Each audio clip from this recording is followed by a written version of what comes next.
Representative Walsh. Thank you, Mr. Speaker. This is an essential amendment to a deeply flawed underlying bill. Mr. Speaker, what this amendment does is it adjusts the penalty that is described in the underlying bill for an election official, usually a county auditor, who follows one set of laws and in the process of following one set of laws violates another set of laws. Our laws on the matter in question are in conflict, and currently the underlying proposal would make the auditor, if he or she chooses a certain way, a felon. That is not appropriate to the situation and the conflict in the law.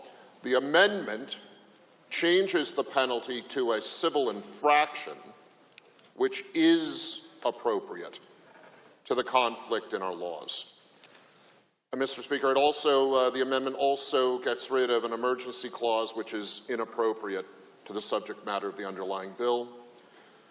Mr. Speaker, this underlying bill is full of conflicts and problems. The amendment resolves the underlying bill problems. Please vote yes on the amendment.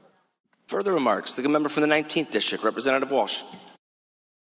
It resolves the problems in the underlying bill, Mr. Speaker. Please vote yes on the amendment. If we're going to talk about superheroes, we want a lasso of truth around our elections, not an arachnid climbing up a wall.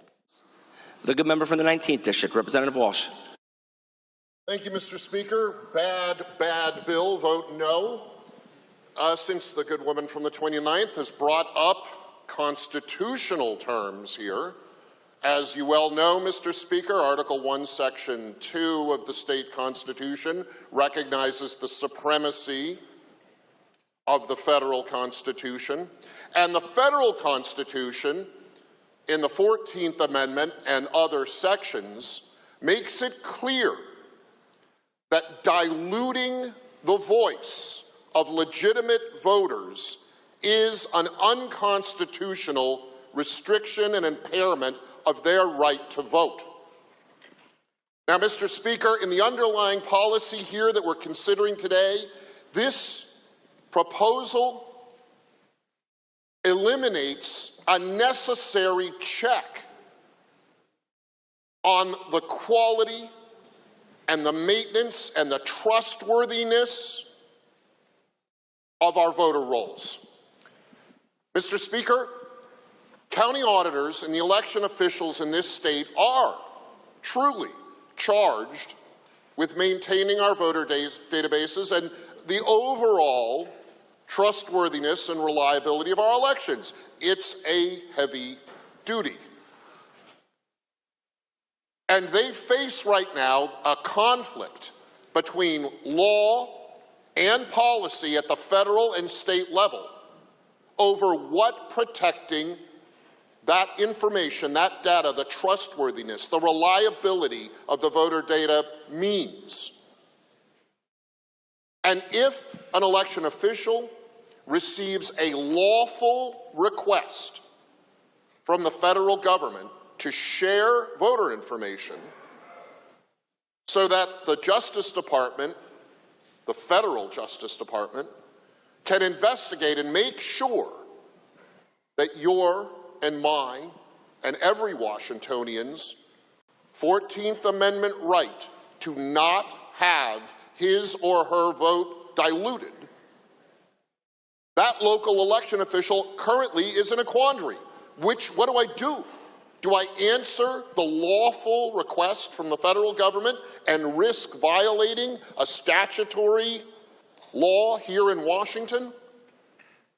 Which cup of poison do I pick?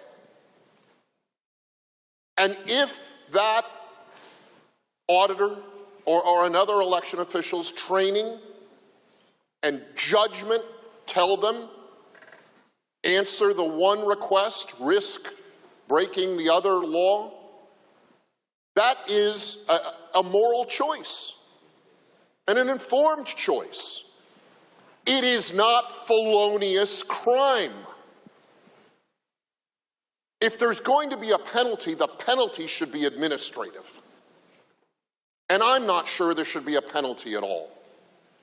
In the interest of protecting the quality and reliability and trustworthiness of our voter data and our elections, vote no on this deeply, deeply conflicted proposal.